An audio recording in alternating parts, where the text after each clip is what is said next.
Olá, eu sou a Daniele, professora de inglês, e para quem está acompanhando os meus vídeos, esta é a correção do PET 4 da semana 1 do 9º ano. Aqui nós temos a primeira página que sempre aparece no início das atividades, vocês já conhecem. Vocês encontram aqui os objetivos e as habilidades que vocês deverão alcançar com essa atividade. Eu sempre deixo as minhas dicas, que são pegar seu caderno e material necessário, ter em mãos um dicionário que pode ser manual ou digital. Não deixem de fazer o seu próprio vocabulário com as palavras desconhecidas e aquelas que você costuma esquecer. E não se esqueça de ler com atenção as orientações e enunciados antes de iniciar todas as atividades. Essa atividade aqui traz para vocês um título, um texto, né, e uma imagem.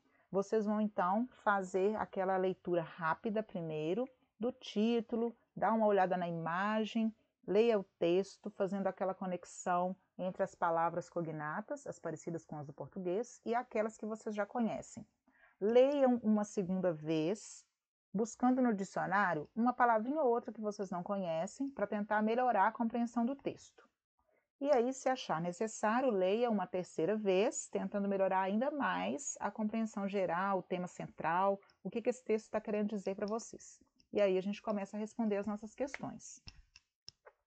Na questão 1, quem são os autores do texto? Então, eu deixei aqui bem marcadinho, olha, para vocês, onde vocês vão encontrar essas informações. O texto 32 Best Teen Movies You Can Grow Up Without Watching. Então, são os 32 melhores filmes de adolescentes que você não pode crescer sem assistir. E ele foi escrito por Noelle Devil, Tamara Fuentes e Jasmine Gomez.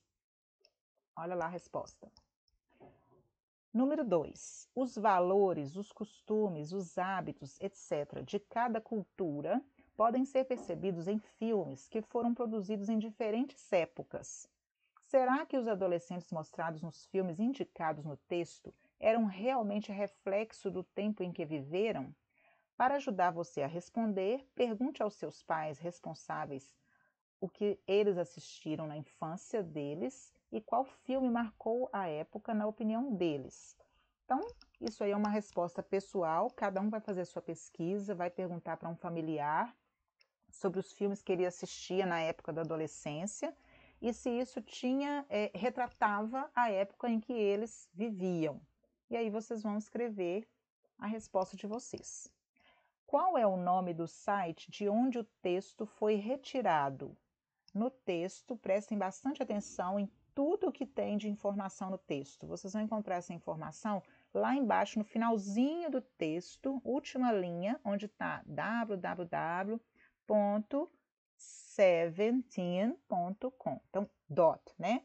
www.17.com barra, porque o restante é a seção onde vocês encontraram o texto, de onde esse texto foi retirado. Então, o site é 17.com.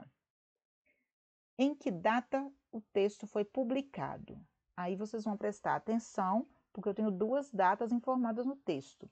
A primeira está abaixo dos autores, que é a data de publicação. Depois eu tenho uma outra data lá embaixo, junto com o site, que é a data de acesso, quando esse texto foi acessado para colocar aqui na atividade. E aí, a publicação do texto foi em, olha lá, February the 11th, 2020. Vamos lá. 11 de fevereiro de 2020. Coloquei até em português e inglês, porque nas respostas vocês podem responder em português. Mas aí podem também treinar colocando das duas formas, em português e inglês. Em que data o texto foi acessado no site?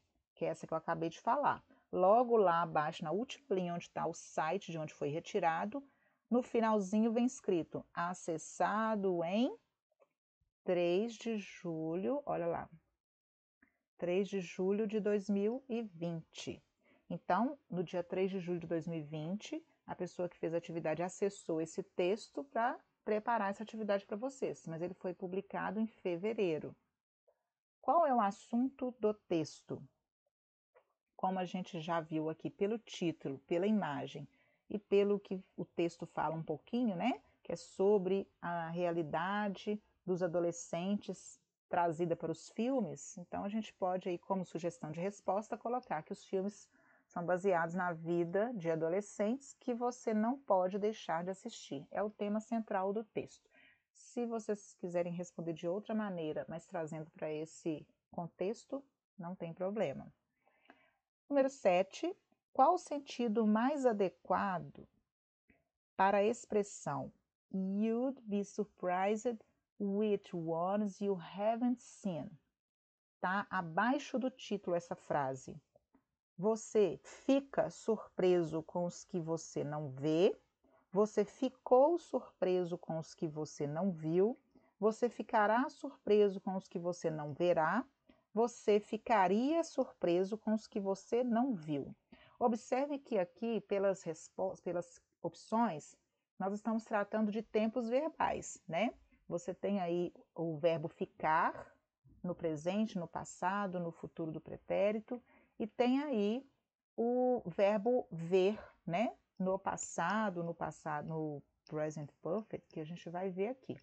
Então, prestando atenção nos tempos verbais, como você acha, né? Lembrando aí que a gente já estudou o would mais o verbo principal lá na segunda condicional, no PET 3, né? Então, vocês percebem aí que eu não vou estar falando de presente, que é o caso da primeira opção, nem de passado, que é o caso da segunda opção, e nem de futuro, que é o caso da terceira opção, né? Então, would be, você ficaria. Então, vamos marcar a terceira opção. E aí, eu trouxe para vocês aqui uma revisão bem rapidinha desses tempos verbais para a gente lembrar. Então, nessa atividade toda, a gente pode rever aí o simple present, simple past, simple future, o modal verbo would, que ele pode ser usado na formação do futuro do pretérito, e na second conditional, que vocês viram no PET 3. E um tempo verbal novo para vocês, que é o present perfect. Então, a frase que a gente usou aí na atividade foi "You'd be surprised with ones you haven't seen". Você ficaria. Deixei em negrito para vocês observarem aí, né, onde está em inglês. Então, would be é a abreviação de you would. E o be é o infinitivo do verbo ser ou estar. Então, você ficaria. Esse would é como se fosse seria no final dos verbos em português, tá? Depois, eu tenho lá no final o outro tempo verbal, que é you haven't seen. Você não viu. Observem que na tradução, não viu, né, está no passado. E aí eu tenho uma maneira diferente aí de escrever. Eu estou usando have not seen. Haven't é a abreviação de have not. E aí eu estou traduzindo no passado. Mas qual que é a diferença entre o simple past e o present perfect? Os dois são usados para falar de situações no passado. A diferença é que o simple past eu uso para falar de tempo definido. Então, geralmente, eu vou ter uma data, um tempo, um dia, né? Semana passada, ontem, em 2019, eu sempre vou ter um tempo definido. E são situações que iniciaram e acabaram no passado. No present perfect, eu uso para falar de situações em tempo que eu não defino. Então, eu posso falar de algo que eu fiz em alguma vez na minha vida, em algum tempo, mas eu não falei quando.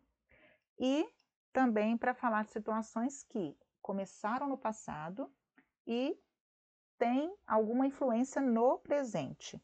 Então, essas são algumas das diferenças, tá? Entre o simple past e o present perfect. Olha lá a estrutura e exemplo retirado lá do texto. Simple present, você fica, you are. Abreviação your. Foi retirado do texto essas frases, tá? Simple past, você ficou, you were. Simple future, você ficará, you will be. You'll be, que é a abreviação. Futuro do pretérito, né? Que a gente tem aí o would, que é o iria no final dos nossos verbos, e eu posso também usar lá na segunda condicional, como vocês viram, né? Eu uso a segunda condicional mais o passado na oração principal, e aí fica aí, you would be, a abreviação you'd be. E o present perfect, você não viu. You haven't seen. Esse seen aí é o particípio passado. A formação do present perfect é o verbo have, que é usado como verbo auxiliar, e o particípio passado do verbo principal. O particípio passado vocês vão encontrar lá naquela terceira coluna de verbos que vocês estudam, né? Quando estão estudando aí passado simples, vocês têm a coluna do infinitivo, a coluna do passado, e a terceira coluna é a coluna do particípio passado. É essa terceira coluna que vocês vão usar.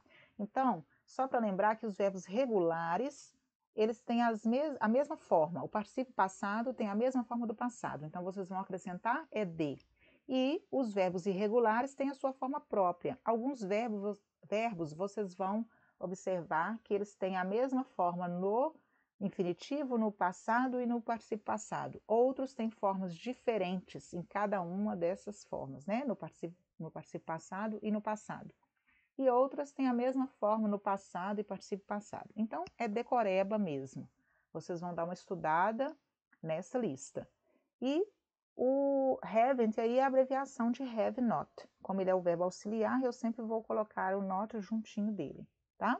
Eu espero então que tenha ajudado vocês mais uma vez. Refaçam as atividades, estudem e não deixem de enviar as atividades para os seus professores. Se cuidem e até a próxima!